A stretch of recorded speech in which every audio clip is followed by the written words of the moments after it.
베드로전서 3장 15절 말씀입니다. 베드로전서 3장 15절 말씀.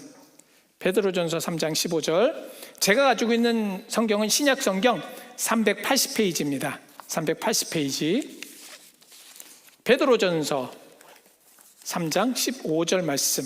우리 같이 함께 천천히 봉독하시겠습니다. 15절 시작. 너희 마음에 그리스도를 주로 삼아 거룩하게 하고 너희 속에 있는 소망에 관하여 이유를 묻는 자에게는 대답할 것을 항상 준비하되 온유와 두려움으로 하고. 요새 수요일마다 우리는 에베소서를 통하여서 하나님의 전신갑주를 입어야 됩니다. 여러분 이제 주무실 때에도 이 내용들이 딱딱 생각나야 할 줄 믿습니다. 생각나셔야 돼요.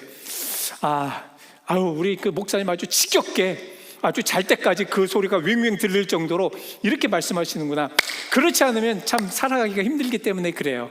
세상은 정말 우리를 이 사탄은요, 공중권세를 잡은 사탄은 이 공중권세의 모든 것들, 세상의 모든 것들, 우리가 살면서 살아가면서 체험하는 많은 것들, 이런 것들을 통하여서, 이 공중권세를 통하여서 우리를 넘어뜨리려고 하거든요. 자, 우리 잘 생각해 보시자고요. 오늘은 하나님의 전신갑주를 입어야 되는 가장 기본적인 요건에 대해서, 왜 우리가 하나님의 전신갑주를 입어야 되는가? 여러분들의 가장 나약한 부분 한번 생각해 보세요. 내가 가장 나약한 부분이 무엇일까? 내가 가장 나약한 부분이 무엇일까? 내가 가장 나약한 부분. 목사는 잘못하면 이 말이 가장 나약한 부분이 될 수 있어요. 설교할 때 얼마나 말을 많이 합니까? 그죠? 근데 그 설교를 통하여서 말씀을 지켜야 되는데, 참 이번 주일날도 제가 말씀을 드릴지 모르겠지만 정말 이 말을 지킨다는 것들이 참 쉽지가 않아요. 우리가 지난 주일날 뭐라고 말씀을 드렸나요? 프랙티스 했잖아요. 우리가 말을 은혜로운 말, 좋은 말 합시다 라고 했는데도 그게 잘 안 돼요. 우리가 주일, 월, 화, 수요일날까지 했는데 가만히 생각을 해보면서 이제 저 체크를 해봤어요. 이게 제가 말을 그러니까 은혜로운 말도 중요하지만 은혜로운 말을 듣는 것도 중요하거든요. 내가 은혜로운 말을 해야지 은혜로운 말을 들을 수가 있어요. 은혜롭지 않으면 항상 우리들에게 나오는 말들은 뭐가 될 수밖에 없어요? 은혜롭지 않은 말이 될 수밖에 없어요. 마음의 악함, 마음의 어려움. 그래서 저는 이 말에 대해서 굉장히 한번 좀 프랙티스를 해봤습니다. 하나님의 전신갑주를 입었다는 제가 과연 말을 하나하나 할 때 어떻게 말을 하는가, 어떤 말을 하는가, 참 많이 이렇게 노력을 했는데도 불구하고 어느 때는 막 말이 헛나와요. 그러니까 마음에 상처가 되면 그 마음에 상처된 말들이 막 나옵니다. 말들이 나와요. 그래서 이러한 부분들을 우리가 좀 잘 생각하면서 나가야 되겠다. 그러면서 제가 항상 느끼는 게 있어요. 여러분들 예수 믿는 사람들이 물에서 죽으면 뭐만 뜬다고 그래요? 뭐만 뜬다고 그래요? 엉덩이만 뜬대요. 왜 엉덩이만 뜬지 아십니까? 밑에서 이야기하느라고, 이렇게 해서 용하고 얘기하느라고 그런다고 합니다. 모르겠습니다. 그건 농담이지만 그만큼 우리는 무수한 말을 많이 하는데도 그 말 속에 과연 어떤 말을 하는가? 저는 그렇습니다. 하나님의 전신갑주에 지금 영적인 싸움을 하는데, 하나님의 전신갑주에 가장 중요한 것은 이 복음이 준비한 신인데, 이 복음이 준비한 신, 오늘도 말씀을 하잖아요. 너희 속에 있는 소망을 한번 묻는 자에게 대답할 것을 항상 준비해라. 대답할 것을 준비해라. 예? 그래서 저는 참 이 하나님의 복음의 신을 신는다는 것, 이것이 쉽지가 않지만 그래도 여러분 복음의 신을 신는다는 것은 그냥 복음을 가지고 있는 것이 아니죠. 그죠? 복음을 가지고 뭐 하는 거예요? 복음을 가지고 나가는 거예요. 액션하는 겁니다. 나가는 거예요. 우리는 액션이 없으면 참 위험해요. 안 좋습니다. 그래서 우리는 액션을 해야죠. 사랑을 할 때 능력이 돼요. 말도 은혜로운 말이 될 때 은혜가 됩니다. 내가 아무리 은혜를 많이 갖고 있어도 그걸 표현하지 않으면 안 된다는 거예요. 그리고 내가 말씀을 묵상을 해도 그 말씀 안에 내가 살아가야지 능력이 됩니다. 이것이 우리 하나님의 전신갑주입니다. 지금 사탄은요, 늘 여러분들에게 말씀을 드리지만 사탄은 간계로, 이 간계, 이게 언제 제가 더 중요하게 아주 구체적으로 말씀을 드릴 일이 있겠지만, 이 간계라는 것은 참 이거는 위험한 거예요. 이 간계는 뭔지 아십니까? 쉽게 얘기하면 사탄이 의도를 가지고 무엇인가를 하는 거예요. 의도를 가지고. 그러니까 제가 말에 약하면 사탄은 의도적으로 제 말에 대해서 그렇게 들어와 가지고 말을 잘못하게 하고, 나의 행동이 조금 악하면 사탄은 그 악한 나의 행동을 가지고 이용해서 무엇인가를 하려고 한다는 말씀입니다. 내가 약한 것, 내가 인간관계가 약하면 그 인간관계에 대해서 계속해서 사탄은 우리를 그 시험을 통하여서 그 인간관계를 브로큰 시킨다는 말씀이에요. 그래서 우리는 항상 조심해야 합니다. 자, 이제 저의 이야기고요. 이제 여러분들 한번 생각해 보십시오.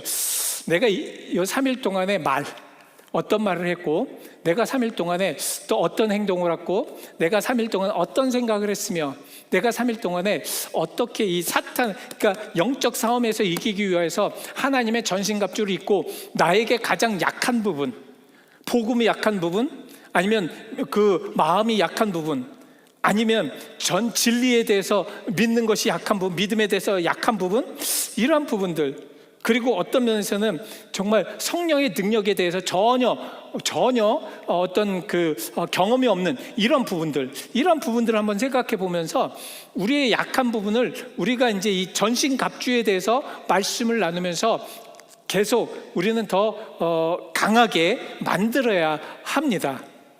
무슨 말씀인지 아시겠죠? 그래서 우리는 늘 이 하나님의 말씀을 통하여서 강하게 하나님의 말씀을 받고 하나님의 전신갑주를 입고 가장 약한 부분들, 나에게 가장 어려운 부분들, 지금 하나님 앞에 죄된 부분들, 온전하지 못한 부분들, 또한 하나님 앞에 정말 잘못되는 부분들을 우리가 고칠 수 있도록 계속해서 노력해야 한다는 말씀입니다.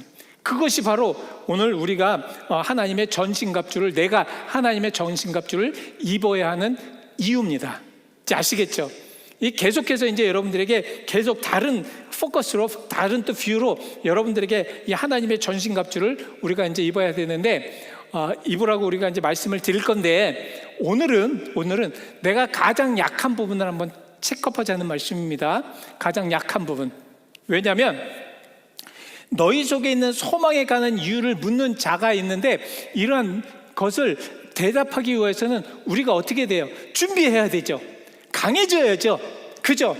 사람들에게 정말 이렇게 좀 떳떳하게, 아니면 좀 의의 있게 보여야 하지요. 그래서 우리는 이러한 부분들에서 나가야 합니다. 자, 그런데 이 그 복음에 준비한 이 신이라는 것은 우리가 무엇인가 이제 액션을 하기 위해서, 아니면 우리가 무엇든 걷기 위해서, 나가기 위해서, 뛰기 위해서, 아니면 무슨 활동을 하기 위해서 신어야 되는, 그러니까 복음에 준비한 신은 우리가 복음을 전하기 위해서 이제 나가야 한다라는 말씀입니다. 그래서 우리는 이 복음을 전 세계에다 가득 채워야 돼요. 코카콜라, 여러분 이제 아시죠? 코카콜라. 요새는 이제 그 드링크 콜라가 너무 안 좋다고 그래서 많이 마시지는 않지만, 전 세계에 이 코카콜라가 없는 데가 없다고 합니다. 그래서 코카콜라 회사는 코카콜라 네이제이션, 그러니까 코카콜라를 모든 것에 코카콜라화하자라는 전략을 가지고 정말 굉장히 노력했다고 합니다. 코카콜라의 식민지로 만드는 거예요, 모든 나라들을. 그래서 모든 나라에 코카콜라 지사를 세우겠다는 전략입니다. 여러분 그거 아세요? 유엔의 가입국보다 코카콜라 지사가 있는 나라가 더 많다고 합니다. 미국이 수교하고 있는 나라보다 코카콜라 회사가 수교하고 있는 나라가 더 많다고 합니다. 그래서 코카콜라가 길을 뚫으면 그 뒤를 미국 대사가 따라 들어온다라는 말이 생길 정도입니다. 그만큼 코카콜라를 마시는 데는 계절이 없습니다. 그죠? 추운 겨울에도 코카콜라 잘 마시더라고요. 코카콜라는 초마다 4만 명의 입에 넣어진다고 해요. 놀랍지 않으세요? 코카콜라 회사는 코카콜라를 손자내기 위해서 나치의 손을 잡기도 하였다고 합니다. 그 정도로 이 코카콜라는 자기들의 나라를, 자기들의 식민지를 온 세계에 자기를 브랜드하기 위하여서 그렇게 노력했다고 합니다. 코카콜라는 생명을 단축시키지만 많은 사람들은 그걸 알면서도 마셔요. 그걸 알면서도 마십니다. 여러분 놀랍지 않으세요? 저것은 나에게 굉장히 해가 되고 저것은 나에게 굉장히 좋지 않은 것을 알면서도 사람들은 그거를 마셔대요. 마셔댑니다. 왜? 그것이 주는 어떤 메리트가 있기 때문에 그래요. 시원함과 뭐 턱 쏘는 것까지 탄산에 대한. 그래서 막 저도 어느 때 막 그냥 덥고 막 갈증이 날 때는 정말 콜라가 생각이 나요. 그걸 견디기 참 어렵습니다. 그러나 견뎌야 돼요. 자, 근데 우리 복음은 어떻습니까? 복음은 어떤가요? 복음은 어떻다고 생각됩니까? 지금 우리가 정말 이 복음, 여러분들에게 예전에 이제 제가 뭐 교육할 때도 말씀을 드렸고 그렇지만 우리 연합 감리교회는 사실 처음에는 이렇게 교회가 세워지는 것에 대해서 그렇게 원하지 않았습니다. 그러니까 교회가 세워진, 교회는 형식적인 이렇게 건물은 형식적인 거고 복음은 그냥 나가는 곳마다 전해야 된다. 그래서 그 서킷 라이더라고 했습니다. 서킷 라이더. 이게 뭐냐면 그 모든 목사들이 말을 타고 다니면서 가는 거예요. 말을 타고 다니면서 어느 지역이든 어느 지방이든 막 가는 겁니다. 가요. 그래서 거기에서 사람이 한 사람이 모였던 두 사람이 모였던 그곳에 내려서 복음을 전합니다. 복음을 전해요. 그래서 그 복음이 이제 전해지고 그러면 그곳에 있는 사람들이 이제 뭐 원치는 않아도 교회를 세워야 되잖아요. 그래서 교회가 세워지고. 그래서 이 서킷 라이더 목사님과 이 그 우체국 있잖아요. 제가 말씀드렸죠. 미국의 우체국은 항상 같이 다녔습니다. 그래서 그 구석에, 미국의 우체국에 있는 그 구석에 어딘가 구석에 있는 곳에 있으면 연합감리교회가 꼭 있어요. 제가 왜 말씀을 드리냐면 정말 우리가 이렇게 처음에 복음을 위해서 목숨을 걸고 우리 선배 목사님들이나 선배 성도들이 막 계속해서 다니는 거예요. 이것저것 막 아무 데나 막 다니는, 어느 곳이나 막 다니는 겁니다. 그래서 저 시골 제가 캔자스에서 공부를 하는데 정말 그 어느 한 친구가, 미국 친구가 이제 그 목회를 하는 친구예요. 근데 투포인트 처지입니다. 투포인트 처지니까 두 교회를 같이 하는 목사님이신데, 이니야, 네 와이프랑 한번 내가 목회하는데 한번 가보지 않을래? 그래서 갔어요. 처음에 가는데 괜히 왔다 생각이 드는 게 미국도 시골 그런 시골이 없더라고요. 와, 진짜 너무 막 들어가요. 그 친구가 웃으면서 그러더라고요. 이니야, 여기서 맥도날드까지는 30분 걸려. 맥도날드를 가려면 30분이나 가야 돼. 라는 그런 시골이더라고요. 정말 시골. 근데 그런 시골에 가서도 복음을 전합니다. 다음날 일어났더니 동양 그 신학생이 왔다라는 소문이 그 동네에 그냥 쫙 퍼져버렸어요. 그래서 저희가 어디를 가도 어느 뭐 이렇게 가도 자기네들이 안 돼요. 소문으로 이미 들었다는 거예요. 그런 곳에 이 정말 복음을 전했습니다. 저는 근데 지금은 어떤가? 지금은 정말 이 세상에 만족하여서 우리가 그런 열정이 잊어버린 것이 아닌가? 우리 연합감리교회, 지금 우리 교회도 마찬가지가 아닌가? 우리가 과연 복음을 위해서 얼마큼 노력하고 복음 전파를 위해서 얼마큼 힘을 들고 복음에 우리가 얼마큼 목숨을 걸고 나가고 있는가? 코카콜라 같은 경우도 전 세계에 자기의 지회사를 만들기 위해서 그만큼의 노력을 하는데 복음을 든 우리가 과연 무엇을 어떻게 해야 되는가? 근데 저는 그렇게 하지 못하는 이유가 과연 무엇인가를 한번 먼저 생각해 봤어요. 세상은 참 복음 전하기가 너무 힘들다. 그러니까 사람들이 순수성이 많이 떨어졌어요. 순수성이 없습니다. 제가 이제 전도를 해봐도 알아요. 또 사람들을 만나도 압니다. 제가 혼자 이제 교회에 있다가 이제 이렇게 잠시 이렇게 나가서 사람들을 봐요. 그리고 뭐 먼저 이제 저도 인사를 하지만 또 인사하는 사람이 있어요. 근데 예전에는 그래도 미국 사람들 이렇게 인사를 하잖아요. 그러면 아주 편안하게 받아줬는데 젊은이일수록 이제는 조금 이렇게 좀 거리를 두는 것이 아닌가, 이런 생각도 하면서 참 마음이 무겁더라고요. 정말 전도하기가 참 어렵고 복음을 전하기 더 어렵고, 그 순수한 마음, 예전에는 그 순수했기 때문에 하나님의 능력도 더 많이 나타났으리라 믿습니다. 근데 세상이 악해지고 또 교회도 교회의 모습대로 그 모든 모습들이 자꾸 없어지니까 하나님의 복음의 능력들이 많이 없어지는 것이 아닌가. 여러분, 정말 교회는 능력이 있어야 됩니다. 여러분, 능력이 있어야 돼요. 능력이 나타나야 합니다. 하나님의 능력이 나타나야 돼요. 예전에 썰킷 라이더들의 그런 행적들을 보면 그 젊은 목사님들, 그래서 예전에 그 연합감리교회 목사님들의 평균 연령이 27세였다고 합니다. 그러니까 막 그냥 그 복음을 전하고 나가다가, 그래서 저는 참 죄송해요. 여기까지 이렇게 살면서 저는 가끔가다 그 생각을 합니다. 정말 그 선배들의 모습을 가지고 있으면서 제가 그런 모습에 좀 본받으면서 과연 나는 무엇을 하고 있는가? 나는 과연 무엇을 하고 있는가? 그래도 우리 교회에서 그래도 그냥 사람들 만나서 복음을 전해야 되는데 어느 때는 나약한 저, 무기력한 저, 이런 것들을 생각하면서 하나님 앞에 정말 눈물 흘리면서 기도할 때도 있습니다. 과연 우리들이 과연 어떻게 해야 되는가? 이 복음을 들고 나갈 때 어떻게 해야 되는가? 자, 오늘 한번 보십시오. 세상의 모든 것들, 세상의 많은 것들, 우리 주위의 주변의 많은 것들 한번 보십시오. 복음을 전하는데 가장 적절한 시기일 수밖에 없는 것이 가장 악한 시기이기 때문에 그렇습니다. 복음을 너무도 우습게 생각하고 복음에 대해서 사람들이 들으려고 하지 않아요. 말씀을 들으려고 하지 않습니다. 그럴 때 우리는 어떻게 해야 되는가? 오늘 본문 말씀은 이렇게 얘기합니다. 너희 마음에 그리스도를 먼저 주로 삼아 거룩하게 해라. 너희 마음에 먼저 그리스도를 주로 삼아라.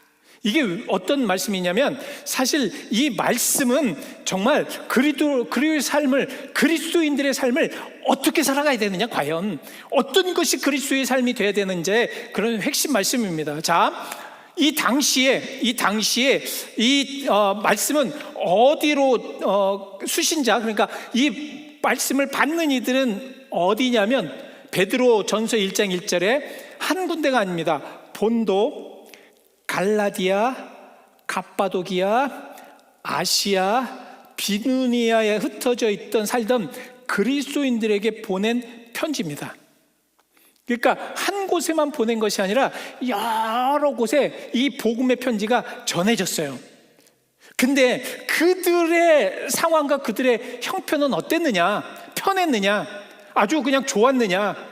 아주 그냥 예수 믿는 그런 환경이 지금처럼 너무 좋아서 이제는 뭐 환경이 너무 좋으니까 자기가 믿고 싶을 때 믿고 믿기 싫을 때 싫고 뭐 그런 상황이냐? 그것이 아니었습니다. 당시 상황에는 성도들은 사회적인 배척을 받았어요. 누구 때문에? 예수 때문에. 예수 믿는다는 것 때문에. 그리고 비난받았어요. 너희들이 무슨 예수를 믿는다고 무슨 뭐 그렇게 뭐 하면서 막 하여튼 엄청난 비난을 받습니다. 그리고 경제적인 불이익을 당했어요. 이 유대인들은 얼마나 아주 우리가 생각할 때 아주 디테일하게 그 자기하고 적되는 사람들, 자기하고 적되는 그런 그룹은 완전히 그냥 딱 단절시켰습니다. 단절시켰어요. 이게 어떤 면에서는 선을 행할 때 악을 단절시키는 것과 악이 선을 단절시키는 것은 다릅니다. 여러분 그거 확실하게 하셔야 돼요. 무조건 단절, 이것이 나쁜 것이 아니라 악이 선을 단절시키는 것은 이것은 목숨을 걸고 그 악을 우리가 대적해야 합니다. 무슨 말씀인지 아시죠? 근데 그러니까 선이 악을 대적한다는 것은 악을 도저히 어떻게 할 수 없기 때문에 그거를 단절시켜서, 그래서 예수님도 복음을 전할 때 너에 대해서 그냥 받아들이지 않거든. 뭐 해라? 뭐를 어떻게 하라고요? 신발에 먼지를 털어버려. 그냥 놔버려라. 바로 그거거든요. 그런 겁니다. 근데 이 당시에는 신앙 때문에 받는 고난이 얼마나 컸는지 모릅니다. 제가 성지순례를 다녀왔을 때 이집트에 간 적이 있어요. 이집트에 곱트 기독교인들이라는 그 기독교인, 그러니까 이집트는 곱트 기독교들입니다. 그 기독교인들이, 그 이집트는 기독교 국가가 아니에요. 그러니까 기독교인들은 핍박을 받는 곳입니다. 그러니까 나는 기독교인입니다라고 하면 이미 그렇게 시작되면 사는 것과 경제적인 것과 모든 것에 불이익이 됩니다. 그래서 그들의 사는 곳을 가봤어요. 근데 이집트가 굉장히 후진국이잖아요. 후진국 중에서도 여러분, 우리가 간 곳은 이제 버스를 타고 쭉 가서 이제 설명을 들은 곳은 그 아파트에 그 무너진 아파트 그 사이에서 살더라고요. 왜냐면 그들은 나라에서 어떤 그 공식적인 그런 것을 들어가지 못합니다. 그러니까 취직하는데 굉장히 불이익이 있어요. 아이들도 학교에서도 불이익을 당해요. 자, 그런데도 그들은 복음을 계속해서 들었고, 그들은 자기가 믿고 있는 예수님을 포기하지 않습니다. 자, 여기 본도와 갈라디아, 갑바도기아, 아시아, 비두기, 만약 이 사람들은 그 곱트 기독교처럼 그 정도는 아니어도 이 굉장히 불이익을 엄청나게 많이 당했습니다. 어떤 면에서는 또 본인들은 더 위협적인 부분들이 될 수가 있었어요. 왜냐하면 유대인들은 기독교인들은 그냥 놔둘 마음이 없었기 때문에 그렇죠. 자, 이럴 때에 우리는 그래도 이런 여건과 전면적인 박해가 아니어도 신앙 때문에 조롱과 차별과 이런 받는 상황이라고 하여도 이런 고난 가운데서 너희들이 알아야 될 것은 무엇이냐? 바로 베드로는 이런 상황에서 거룩하게 살라는 거예요. 거룩하게 살아라. 그래서 거룩하게 살아라. 너희 마음에 그리스도를 주로 삼아서 거룩하게 살아라.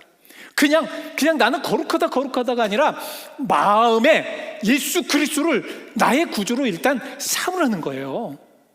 그리고 거룩하게 살아야 한다는 말씀입니다. 자, 문맥을 쭉 보면 3장 14절의 말씀을 쭉 보시면 설령 의를 위해 고난을 받아도 복 있는 사람이니까 두려워하지 말라고 말씀을 하고 있습니다. 우리는 우리의 조금 예수 때문이 아니더라도 또 내가 교회에 나와서 조금 이제 마이너스가 되고 내에게 조금 안 좋은 일이 생기고 예수 믿는 것 때문에 내 시간이나 모든 것들이 뺏기고 또 예수 믿는 것 때문에 나의 재물을 하나님 앞에 바쳐야 된다는 그런 부담감이 있습니다. 이런 것에 우리는 얼마나 정말 어렵냐고요. 그러나 성경은 그렇게 이야기하고 있습니다. 설령 그렇더라도 네가 복이 있는 사람이라고 한다면, 네가 온전한 복을 받은 사람이라고 한다면, 네가 진정으로 blessed the people, 정말 진정한 하나님의 백성, people of God, 그 진정으로 하나님의 백성이라고 한다면 두려워하지 말라는 것입니다. 두려워할 필요가 없다라는 말씀이지요. 그러면서 어떻게 말씀하십니까? 그러므로 사람을 두려워하지 말고 그리스도를 모시라는 말씀입니다. 우리는 특별히 이 말세 지말이 되면 사탄은 제가 보니까 이건 저의 관점이에요. 제가 보니까 사탄은 우리들의 환경이나 이런 것들의 두려움보다는 사람으로부터 두려움을 더 많이 주는 것 같아요. 주변의 사람들로 인해서 더 많은 어려움을 당하는 것 같아요. 그래서 요새 이제 유튜브를 쭉 이제 보면 70세 이상 된 어르신들, 그들에게 이 인간관계에 대해서 이야기를 하는데 거기에서 그런 얘기가 나오더라고요. 인간관계를 망치는 것은 주변에 사람을 많이 두는 거래요. 이제는 인간관계에서 정말 중요한 사람, 아주 important person, 아주 중요한 사람을 자기 주변에 두는 그러한 작업을 하는 것이 더 중요하다고 이야기하더라고요. 저는 어떤 면에서는 그게 어떤지는 잘 모르겠는데, 과연 여러분 한번 생각을 해보십시오. 자, 여기에서 바로 그겁니다. 사람을 두려워하지 말라는 거예요. 그리고 그리스도를 모셔라.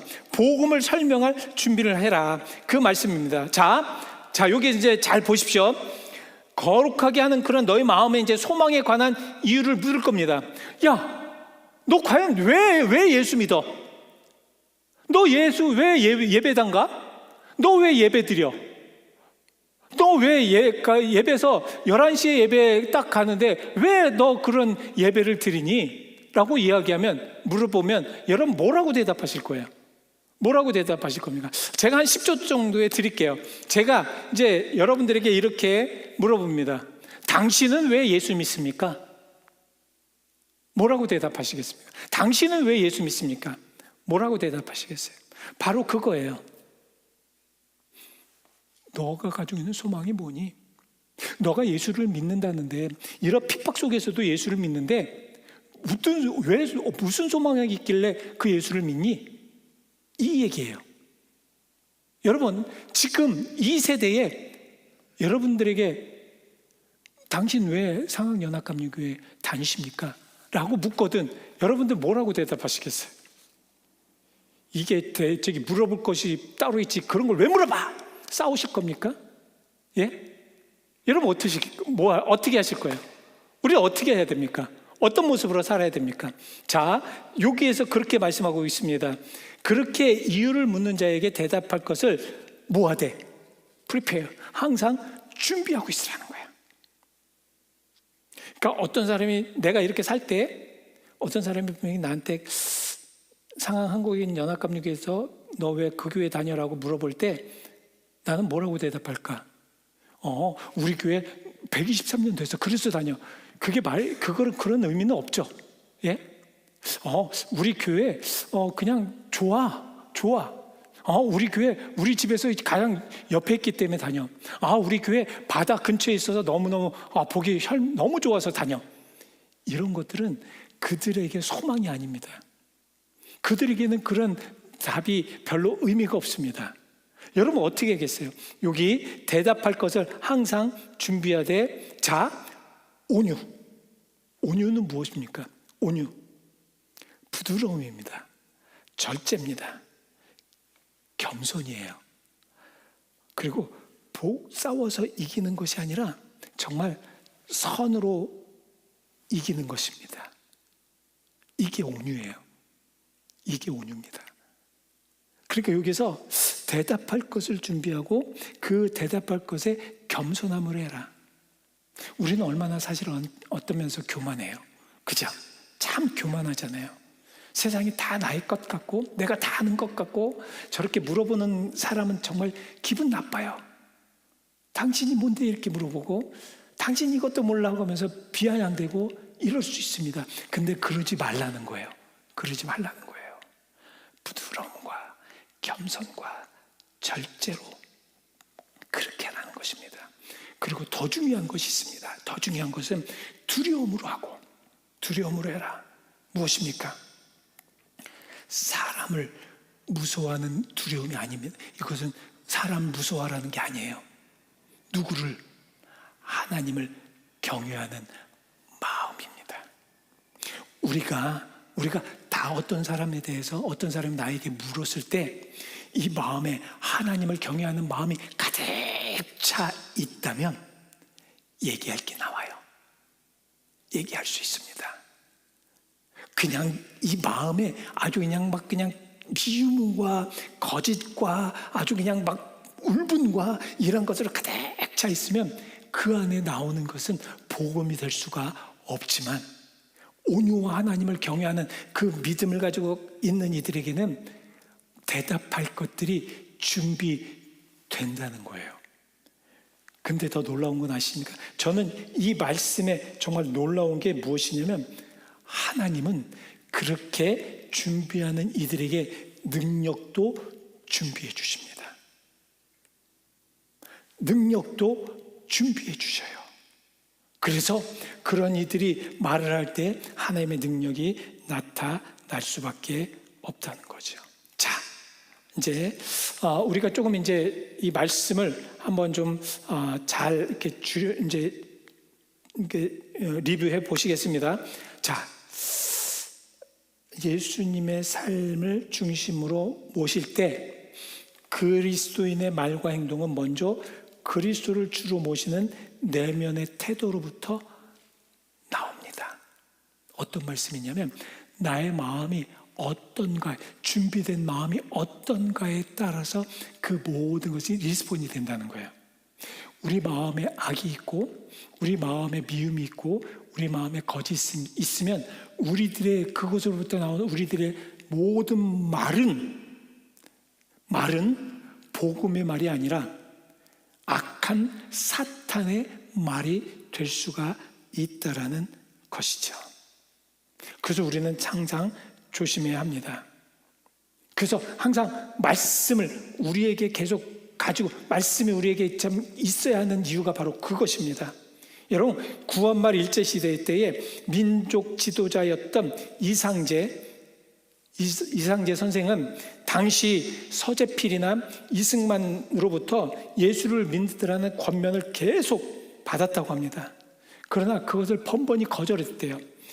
그러니까 이상제 선생은 예수를 믿을 마음이 없었습니다. 왜냐하면 그들이 얘기할 때 그 기독교가 사랑의 기독교하고 복음인데 지금 이 세대 정말 그 한국이 그러니까 그 조선이 돌아가는 그런 것과 너무 안 좋아진다는 거예요. 그러니까 그 복음하고 이거는 맞지 않기 때문에 그랬습니다. 그 후 그는 독립운동을 하다가 감옥에 갇히지요. 고달픈 나날을 보내고 있던 어느 날 그는 우연치 않게 감방 마루틈수에 있는 때 묻은 종이 하나를 발견합니다.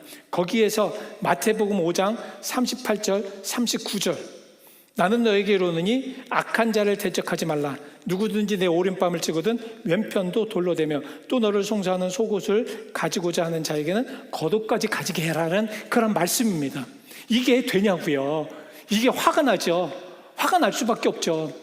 아니, 나를 지금 이렇게 괴롭히고 나를 이렇게 힘들게 하는 일제에게 오른밤을 치는데 왼편까지 데렸죠? 이게 말이 되냐고요. 지금 나를 이렇게 여러분 안 당해봐서 모르죠. 당해보면은 이 말씀이 정말 얼마나 이게 정말 불합리하고 옳지 못한 것 같은 말씀인가. 근데 놀라운 게 있습니다. 왜 예수님의 말씀을 내면으로 모셔야 되는가. 말씀이 계속 우리 내면에 있어야 되는 것이 바로 여기에 나옵니다. 그는 그곳에서 계속 그 말씀의 뜻이 이해가 되지가 않잖아요. 일제를 한가하다 감옥에 갇혔는데 그 뜻이 어떻게 이해가 될 수 있느냐고요. 근데 점차 그의 깊은 곳에서 그의 마음에서 말씀이 메아리 치게 되었다고 합니다. 그 말씀이 메아리 치게 되었대요. 그 환경에서 메아리 치게 되었어요. 그 말씀이 떠나지 않고 그의 마음에 들어간 겁니다. 그래서 그는 회개하고 예수를 믿게 되었답니다. 놀랍지 않습니까? 그러니까 우리는 복음을 전해야 됩니다. 우리들의 내면에서 나오는 복음을 전해야 됩니다.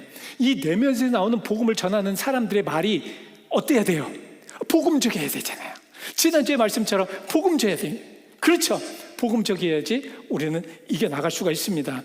믿음의 이유를 설명할 준비를 해야 하는데 그래서 성경을 배우고 복음을 이해하는 것은 신앙에 깊게 할 뿐만 아니라 질문하는 사람들에게 저절로 나타내 보여줍니다. 그래서 저는 정말 마음에 예수 그리스도가 있을 때에는 어떤 핍박이나 어려움이 온다고 해도 담대하게 얘기할 수 있습니다. 왜? 내 마음에 복음이 준비되어 있기 때문이지요. 그런 믿음 필요합니다. 기도하시겠습니다. 하나님, 오늘 귀한 말씀 우리에게 주셨습니다. 이 말씀을 통해서 우리가 새롭게 되게 하시고 이 말씀을 통해서 우리가 새로운 믿음을 가지고 나아가게 하여 주옵소서. 주의 사랑 간에 감사드리며 예수 그리스도의 이름 받들어 기도하였습니다. 아멘. 우리